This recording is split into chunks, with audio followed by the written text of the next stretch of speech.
నుంచి చూసిన భారతదేశంలోని గ్రామీణ సమాజాలలో తన సేవా కార్యక్రమాలు నిర్వహిస్తారు. నిస్సహాయుల జీవితాలపై సానుకూల ప్రభావం చూపడానికి అతను ఏటా ఎన్నో కార్యక్రమాలు నిర్వహిస్తున్నారు. తెలంగాణ డెవలప్మెంట్ ఫోరం USA అధ్యక్షుడిగా కొనసాగుతున్న దివేష్ అనిరెడ్డి తన పదవికి వన్నె తెచ్చారు. తన శైలికి తగ్గట్టే ఎన్నో కార్యక్రమాలు నిర్వహిస్తున్నారు. విభిన్న రంగాల్లో రాణించగల ఒక సంపూర్ణమైన సుసంపన్నమైన జీవితం అనే భావనకు అతని ప్రయాణం నిదర్శనం. ఎంతో మందికి స్ఫూర్తిదాయకం.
2005లో మా జేజే హాస్పిటల్ ద్వారా ఒక స్వచ్ఛంద సేవా సంస్థ దీపిక అని ఒకటి మేము స్టార్ట్ చేశాము.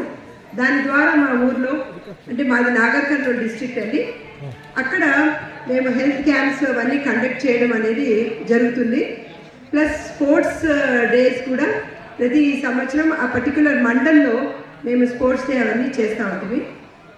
ఇవన్నీ కూడా చేస్తూ వెళ్తున్నప్పుడు మాకు ఒకటే ఏమైందంటే ఒక రకమైన ఎగ్జాషన్ వచ్చింది. ఇప్పుడు మీ అందరి ఎంతూజియాజం చూస్తున్నప్పుడు నాకు ఒకటే అర్థమైంది, మనం ఏదో ఏక నిరంజన్ అని చెప్పేసి మనం అన్నీ చేసేద్దామని చెప్పి ఎప్పుడు అనుకోవద్దండి. కలిసి కట్టుగా అందరు చేసినప్పుడు when a whole group, when they share the same vision, అక్కడ మన ఎనర్జీస్ ఎలా మల్టిప్లై అవుతుంది అనేది ఈరోజు మీరు అందరూ చూశారు. హెల్త్ పరంగా, ఆరోగ్య విషయంగా నాకు కొన్ని మాటలు చెప్పాలని నాకు సూచించారు.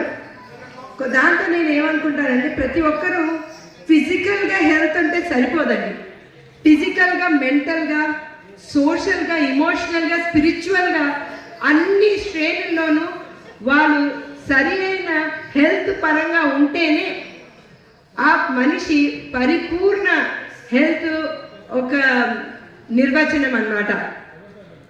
నాకు ఇన్ని సంవత్సరాలుగా తెలిసిన ఇంకొక విషయం ఏంటంటే, ప్రతి డికేడ్లో, అంటే ఒక దశాబ్దం, ఆ దశాబ్దంలో నువ్వు ఎంత బాగా కృషి చేస్తావో ఆ నెక్స్ట్ దశాబ్దంలో దాని యొక్క ఫలితం నీకు దక్కుతుంది. నువ్వు ఎప్పుడు కనుక ఎక్సర్సైజ్ చేస్తావు, సరైన డైట్ పాటిస్తావు, ఆ నెక్స్ట్ దశాబ్దంలో నీకు దాని యొక్క ఫలితం దక్కుతుంది. 40 ఏళ్లలో మనం ఎంత చేస్తామో 50 ఏళ్లలో దాని యొక్క కృషి కనిపిస్తుంది. సో నాదే ఒక ఎగ్జాంపుల్గా చెప్తాను. 40 ఇయర్స్లో నేను బాగా యోగా, ఎక్సర్సైజ్, డాన్స్ అన్నీ చేసేదాన్ని. 50 ఇయర్స్లో బాగా ఉరకడం మొదలుపెట్టాను. ఎంత ఎక్సర్సైజ్, ఎంత ప్రాక్టీస్ పెరిగిందంటే ఇంకా ఆ 50స్లో అన్నీ ఆపేసి కూర్చున్నాను. ఓన్లీ ఆన్ ద వర్క్ అనుకుంటూ. So all work and no play makes Jack a dull boy అంటారు కదా. సో అలాగే ఏమైంది, towards the end of 50s and 60s then ఆ యొక్క ఆరోగ్య పరంగా కొన్ని మార్పులు కనిపించడం మొదలుపెట్టింది. అందుకే మళ్ళీ ఐఎమ్ యాక్టివ్, మళ్ళీ I'm back to think. And ఇక్కడి నుంచి నేను తీసుకువెళ్తున్న ఒక మహత్తరమైన విశేషం ఏంటంటే, ఈ సాంఘిక భావంతో ఎవరు కనుక ముందు వెళ్ళి సంఘంలో పని చేయగలరో అదే మీకు ఒక బూస్టర్ షాట్ లాగా ఉంటుంది. అదే మీకు అందరికీ కూడా ఇక్కడ కలిసి పని చేయడానికి హెల్ప్ చేసింది. అండ్ హెల్త్ పరంగా వెరీ ఈజీ థింగ్స్. ఇప్పుడు గర్భసంచి ముఖద్వారానికి కలిగిన క్యాన్సర్ అనేది తగ్గి రొమ్ము క్యాన్సర్ను పెరుగుతున్నది. మన దేశంలో అది ఓవర్టేక్ చేసింది. ఇవి రెండు కూడా చాలా సింపుల్గా మనం డయాగ్నోస్ చేయగలము. ఆబ్స్టెట్రిక్ పరంగా అంటే ఈ ప్రసూతి పరంగా హైపర్ టెన్షన్, అనీమియా, రక్తస్రావం ఇవి తల్లి ప్రాణాలకు ముప్పు తెస్తున్నది. ఇవన్నీ కూడా మనము అవాయిడ్ చేయగలము.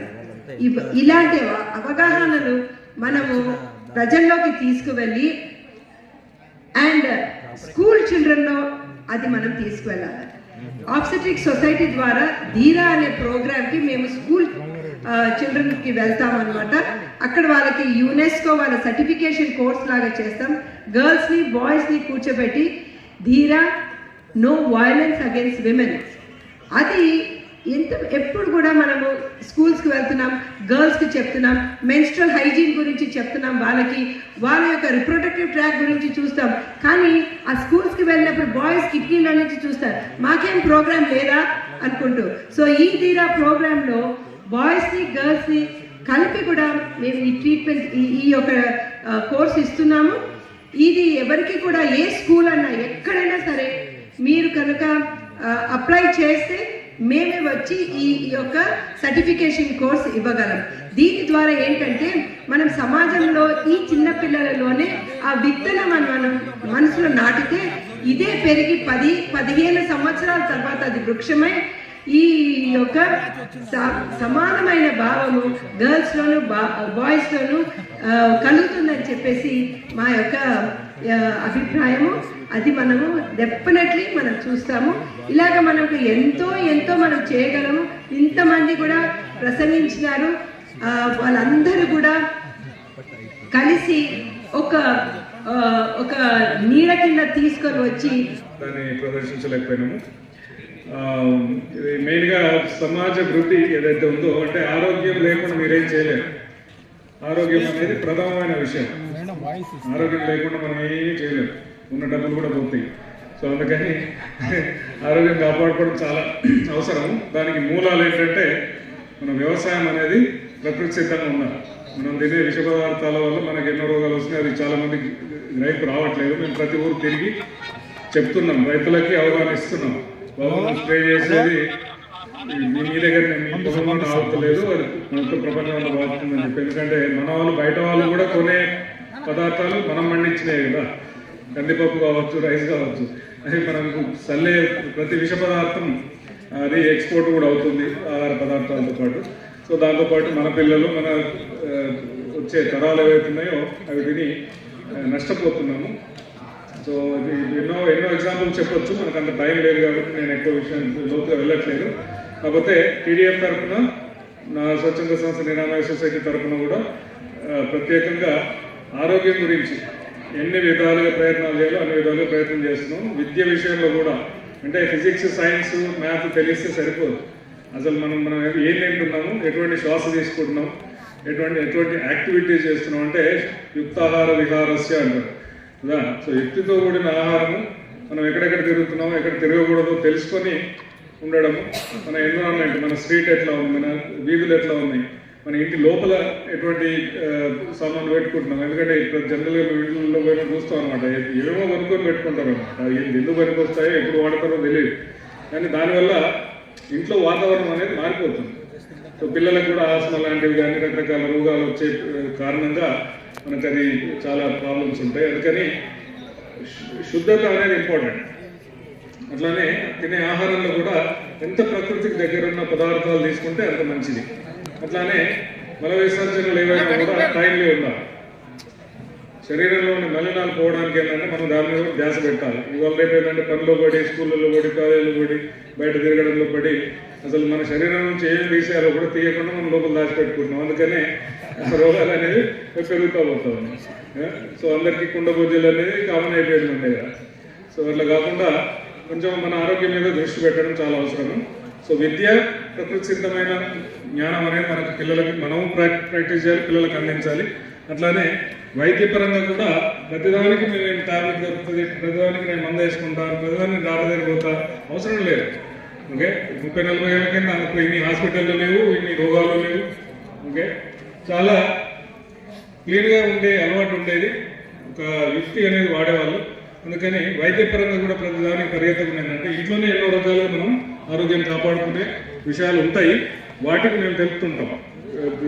నిజంగా అవసరం వచ్చినప్పుడు డాక్టర్ గారు వెళ్ళొచ్చు, తప్పేం లేదు. కానీ తుమ్మితే తగ్గితే కూడా పరిగెత్తి అంబులెన్స్ పిలుచుకోవడాలు, డాక్టర్ గారు పరిగెత్తి వాళ్ళకి డబ్బులు పెడితే చాలు, మా బాధ్యత అంతవరకే అనుకుంటే అది చాలా పొరపాటు. సో మనం చూస్తున్నాం సిటీలో కానీ ఎక్కడైనా ప్రభావిత దేశం అంతా కూడా హాస్పిటల్ బ్రహ్మాండమైన బిల్డింగ్స్ వస్తున్నాయి అనమాట. ఎవరు డబ్బులు అవి? మనవే డబ్బులు. ఏదో విధంగా మనం ఇస్తున్నాం కాబట్టి పెరిగిపోతా ఉన్నాయి. సో అయినా రోగాలు తగ్గుతున్నాయా? లేదు కదా. సో మనం కూడా కొంచెం గ్రహించాలి, మనం ఆలోచించాలి.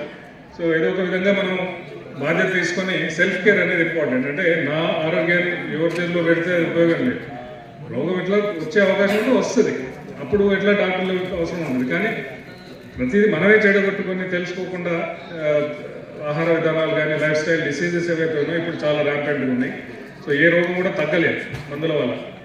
అందుకని సెల్ఫ్ కేర్ అనేది చాలా అవసరము. మనం కూడా ఇంట్లో కూడా పేరెంట్స్ కావచ్చు, పెద్దవాళ్ళు కావచ్చు, పిల్లలు కూడా కావచ్చు. సో ఎవరైనా కూడా నా ఆరోగ్యం నా చేతిలో ఉంది అనే భావనతో, ఆలోచనతో మనం చేసే పనుల మీద కొంత ధ్యాస పెట్టి నిర్ణయాలు తీసుకొని ముందుకెళ్తే బాగుంటుంది. ఆరోగ్యం బాగుంటే ఎన్నైనా చేయొచ్చు. ఆరోగ్యం అనేది ప్రథమంగా మనకు అడ్డంకు. మన ధర్మాన్ని కానీ, మన డ్యూటీ కానీ, మన వృత్తే కావచ్చు, ఏది చేయాలన్నా కూడా మీకు ఆరోగ్యం బాగాలేకపోతే ఏమీ చేయలేము. సో దాంతోపాటు డబ్బులు కూడా ఇప్పుడు ఎవరు పెట్టిన తాతలు సంపాదించిందో, తను సంపాదించిందో అవి కూడా మనం ఊడ్ చేసుకొని మళ్ళీ మొదటికి వస్తే పని చేయలేము, ఆస్తులు పోయి కూర్చుంటాం. సో ఇవన్నీ రిస్క్ ఫ్యాక్టర్స్ ఉంటాయి. అందుకని ఆరోగ్యం అనేది ప్రథమంగా మా ఉద్దేశము. సో అట్లానే రైతు, మెయిన్గా రైతుకు అవగాహన ఉండడం చాలా అవసరం. సో రైతు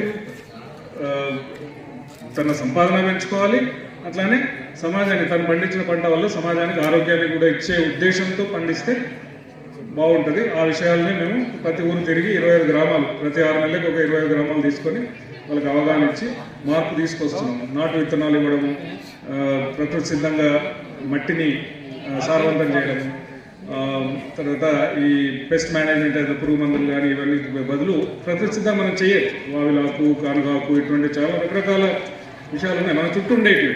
అవి ఫ్రీగా చేసుకోవచ్చు, డబ్బులు పెట్టే అవసరం లేదు.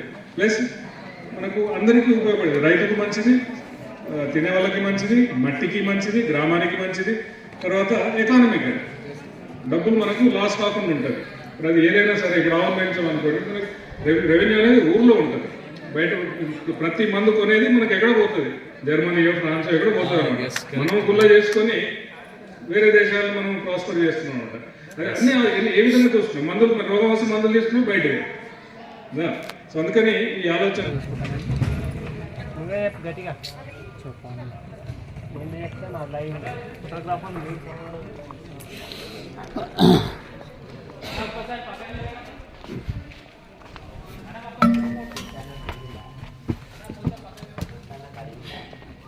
కూడా చెప్పింది చెప్పిన తులసాను. సారీ లైవ్ చూసుకోలేదు ఎవరు బ్యాక్ అంటారా లైవ్ లైవ్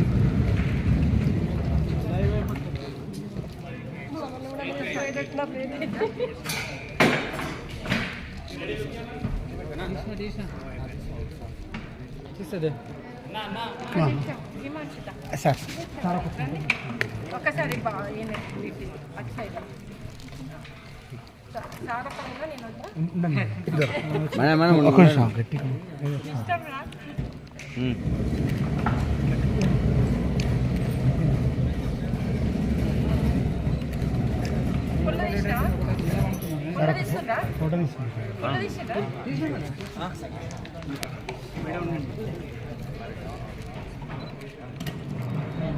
అసోసియేషన్ మాధవ్ గారు, ఆస్ట్రేలియా తెలంగాణ స్టేట్ అసోసియేషన్ వాళ్ళని సత్కరించవలసిందిగా రిక్వెస్ట్ చేస్తున్నాము. వాళ్ళు 1999లో టీడీఎఫ్ ప్రారంభించిన తర్వాత ఆ స్ఫూర్తితో 2006వ సంవత్సరంలో ఆస్ట్రేలియాలో అందరూ తెలంగాణ తీసుకొస్తూ ఆస్ట్రేలియా తెలంగాణ స్టేట్ అసోసియేషన్ స్థాపించి స్ఫూర్తితో అటువంటి అనేక అటువంటి ఉపేందర్ గారు మాధవ్ గారు సత్కరించవలసిందిగా కోరుతున్నాను. చాలా దరిద్రంగా తయారైంది.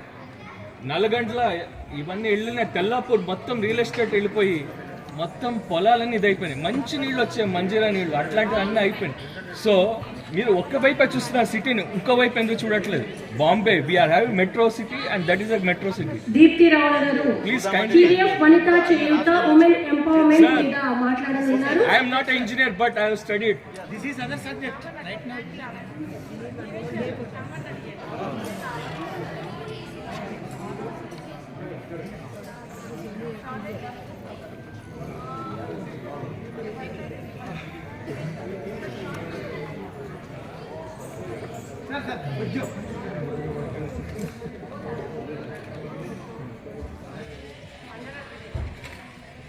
అంజనా గారిని సత్కారం స్వీకరించడానికి వేరే మీదకి రావాల్సిందిగా రిక్వెస్ట్ చేస్తున్నాను.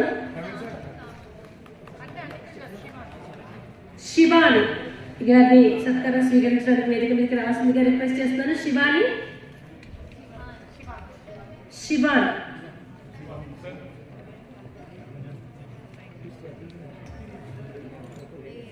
శివన్ గారు ఎక్కడున్న సత్కారం స్వీకరించడానికి వేదిక మీదకి రావాల్సిందిగా రిక్వెస్ట్ చేస్తున్నాను.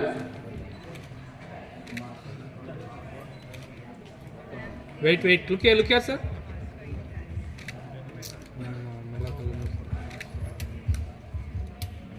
Yeah done. TDF India president Raja Reddy గారిని సత్కారం స్వీకరించడానికి వేదిక మీదకి రావాల్సిందిగా రిక్వెస్ట్ చేస్తున్నాను. వినీల్ గారు, శివాంత్ గారు వేదిక మీదకి త్వరగా రావాలి. పెద్ద టీము.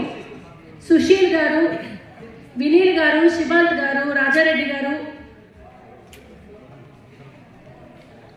శివంత్ రెడ్డి గారు, వినీల్ గారు, రాజారెడ్డి గారు, Vineel garu, Vineel garu please comment to this. Vineel garu please comment to this. Rajareddy garu, Shivanth garu sir look here వేదిక మీదకి రావాలండి. Done sir. కోర్టులో లాగా 3 సార్లు పిలువ. నాగుల పూర్ణచంద్ర గారు,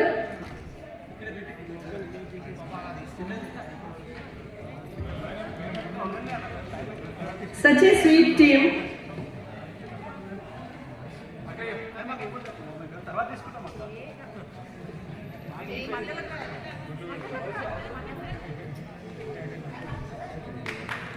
Yes sir, look here. Madam. Kaptan.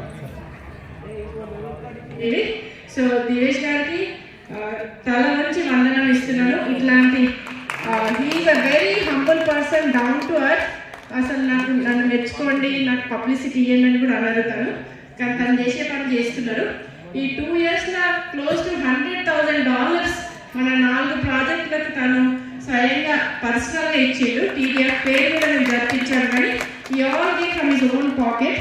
So చాలా మనకే కాదు, హాస్పిటల్స్లో గాంధీ హాస్పిటల్కి every year he donates some equipment. ఈరోజు $60,000 వర్త్ చేసిండు. Every trip he does something for a good cause. So అలాంటి ప్రెసిడెంట్ టీడీఎఫ్ అంటే తన్ మన్ ధన్, ఈ 3 ఇచ్చే వాళ్ళు ఉంటే మంచిది అని మా మోటో. దానికి అధిగమించిండు. TDF is very blessed to have Divesh Anireddy as the TDF USA president. And ఇంతకంటే మంచి ప్రెసిడెంట్ ఉంటారని నేను అనుకోను. సో తను పని చేస్తాడు, పైసలు ఇస్తాడు, అన్నీ పెడతాడు, కానీ లైక్ యూనో అట్లాంటి వాళ్ళు చేసే వాళ్ళకి ఇంకొంచెం దాతలు ముందుకు వస్తే ఇంకా ఎంతో చేస్తాము. సో ఈరోజు ఈ కార్యక్రమం జరగడానికి కూడా దివేష్ గారు ఎన్నో కార్యక్రమం చేశారు, అది చూపించడానికి. కొన్ని కారణాల వల్ల కొన్ని అంత ఫ్లోగా చూపలేకపోయినాం, but definitely we'll show as video లాగా పంపిస్తాము. Once again, from bottom of our hearts, from all of us, Divesh Garu, we salute to you, we thank you. I don't know, sir, thank you and the chala chinna word. So, meer chese panulaku thank you once again from bottom of Vasanti. మీ support లేని ఇట్లాంటివి జరగవు. So ఎప్పుడు మన ఇంట్లో వాళ్ళని మర్చిపోతాము, but definitely Vasanti also we appreciate and thank you for all the support for doing this. Once again మళ్ళీ ఈ స్పెషల్ అవార్డ్ మళ్ళీ వాళ్ళ ఊళ్ళో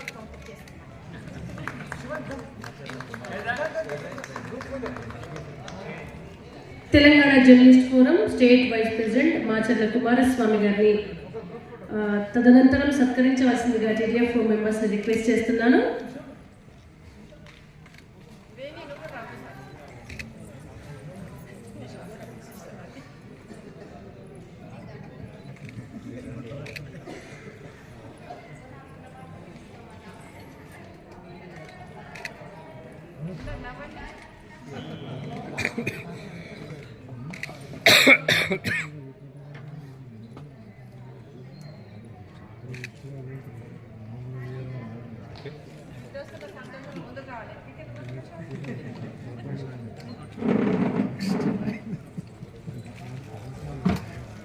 కుమారస్వామి గారిని కూడా సత్కరించవలసిందిగా రిక్వెస్ట్ చేస్తున్నాను. Telangana journalist forum vice president.